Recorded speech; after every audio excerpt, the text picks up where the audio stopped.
नमस्कार, मेरा नाम डॉक्टर सुवर्चला, जीवा फर्टिलिटी सेंटर्स में साइंटिफिक डायरेक्टर हूँ। आज हम IUI इंट्रा यूट्राइन इंसेमिनेशन में यूज करने वाले मेडिकेशंस, दवाइयों के बारे में और उसके प्रोटोकॉल के बारे में बात करेंगे। IUI या इंट्रा यूट्राइन इंसेमिनेशन एक फर्टिलिटी ट्रीटमेंट है जहाँ पे स्पर्म को डायरेक्टली महिला के गर्भ में डाला जाता है जिससे फर्टिलाइजेशन में आसानी हो।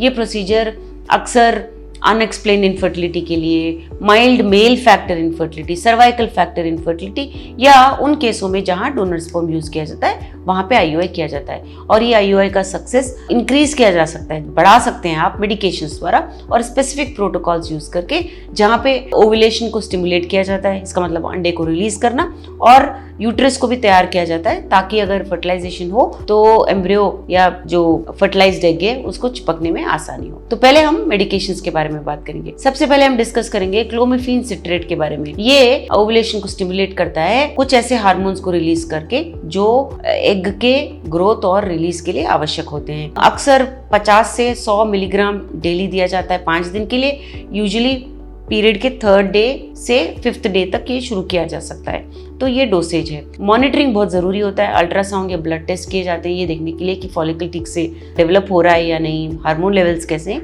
ये अवश्य कराया जाता है। अगला ड्रग है लेट्रोजोल। ये एक एरोमेटेज इनहिबिटर होता है। इसे ऐसे समझिए कि ओव्यूलेशन को हेल्प करता है। ये ओव्यूलेशन या अंडे का रिलीज होने में हेल्प करता है ईस्ट्रोजन लेवल्स को कम करके। ईस्ट्रोजन लेवल्स कम होने पर फॉलिकल स्टिमुलेटिंग हार्मोन इंक्रीज होते हैं। ये हार्मोन बहुत जरूरी होता है अंडे के ग्रोथ के लिए, रिलीज के लिए एक्सेट्रा। यूजुअली 2.5 से 5 मिलीग्राम दिया जाता है 5 दिन के लिए। पीरियड के 3rd से 5वें दिन तक ये दिया जाता है मेंस्ट्रुअल साइकिल के दौरान। क्लोमिफेन सिट्रेट की तरह ही इसमें भी मॉनिटरिंग जरूरी है अल्ट्रासाउंड या ब्लड टेस्ट के द्वारा, ये देखने के लिए कि हार्मोन लेवल्स भी ठीक है क्या फॉलिकल के डेवलपमेंट के साथ। तीसरा है गोनाडोट्रोपिन्स। ये ड्रग्स भी बहुत जरूरी है। FSH, LH नाम से हमें इन्हें जानते हैं और ये डायरेक्टली स्टिमुलेट करते हैं ओवरीज को मल्टीपल फॉलिकल्स, जो अंडे हैं 1 नहीं 2 या 3 ग्रो करने के लिए बहुत जरूरी होते हैं ये gonadotropins. Dosage usually individual response पे होता है और ये यूजुअली सबक्यूटेनियस इंजेक्शंस की तरह दिए जाते हैं पीरियड्स के अर्ली डेज में। मॉनिटरिंग बहुत जरूरी है। यहाँ भी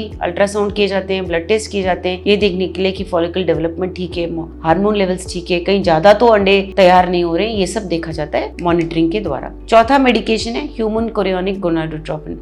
ये बहुत जरूरी होता है। ये फाइनल मैच्योरेशन और एग के ओव्यूलेशन के लिए जरूरी होता है, उसे ट्रिगर करता है। टिपिकली डोसेज 5000 से 10,000 इंटरनेशनल यूनिट्स दिए जाते हैं जब फॉलिकल का साइज 18 से 20 मिलीमीटर डायमीटर में हो जाता है। इसका अनुमान लगाया जाता है कि अंडा शायद अंदर मैच्योर है और तब HCG नामक इंजेक्शन दिया जाता है उसे रिलीज करने के लिए। टाइमिंग बहुत जरूरी है। अल्ट्रासाउंड में जब देखा जाता है कि फॉलिकल्स बढ़ रहे हैं तो 36 आवर्स IUI के पहले ये इंजेक्शन दिया जाता है। इसका मतलब ये है कि ये इंजेक्शन देने के 36 आवर्स के बाद IUI किया जाता है। 5वें ड्रग्स के बारे में जानना जरूरी है। प्रोजेस्टेरॉन सप्लीमेंट्स, ये गर्भ के लाइनिंग को सपोर्ट करते हैं, अर्ली प्रेगनेंसी में बहुत ज्यादा आवश्यक होते हैं। ये ओरल वजाइनल सपोजिटरीज या इंजेक्शंस द्वारा दिए जाते हैं, टिपिकली अंडे के रिलीज होने के बाद या IUI के दौरान दिए जाते हैं। तो ये हो गए जो ड्रग्स मेडिकेशंस यूज करते हैं IUI के लिए। प्रोसीजर भी जान लेते हैं संक्षिप्त में। सीमन कलेक्शन और प्रिपरेशन, सैंपल को कलेक्ट किया जाता है IUI के प्रोसीजर के दिन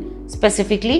अगर फ्रेश सैंपल नहीं दे सकते तो फ्रोजन सैंपल भी यूज कर सकते हैं। इस सैंपल को वॉश किया जाता है। वॉश का मतलब है प्रिपेयर किया जाता है। सेमिनल प्लाज्मा को, डेब्री को, सब कुछ निकाल दिया जाता है। केवल मोस्ट मोटाइल, मॉर्फोलॉजिकली नॉर्मल कोशिश की जाती है, बट मोस्ट मोटाइल स्पर्म्स को लेकर गर्भ में डाला जाता है। ये जो गर्भ में डाले जाने का प्रोसीजर है उसे इंसेमिनेशन कहते हैं। ये अप्रोक्सीमेटली 24 से 36 आवर्स इंजेक्शन के बाद, HCG इंजेक्शन के बाद किया जाता है। एक बहुत पतला सा कैथेटर, थिन कैथेटर स्पर्म्स को लेते हुए यूट्रस में जाता है और उसे वहां पे रिलीज करता है। सो ये प्रोसीजर बहुत जल्दी किया जा सकता है और यूजुअली पेनलेस होता है। पोस्ट प्रोसीजर थोड़ा केयर लेना चाहिए। पेशेंट्स को टिपिकली एडवाइस किया जाता है कि थोड़ी देर के लिए रेस्ट लो। उसके बाद प्रोजेस्टेरॉन सप्लीमेंट्स लेना बहुत जरूरी होता है क्योंकि यूट्रस के लाइनिंग को सपोर्ट करना बहुत जरूरी होता है। ब्लड टेस्ट और यूरिन टेस्ट किए जाते हैं ये देखने के लिए कि अंडा रिलीज हुआ है क्या IUI के दौरान, और प्रेगनेंसी के दौरान भी ब्लड टेस्ट और स्कैन्स किए जा सकते हैं, यूरिन टेस्ट किए जा सकते हैं। एक प्रेगनेंसी टेस्ट यूजुअली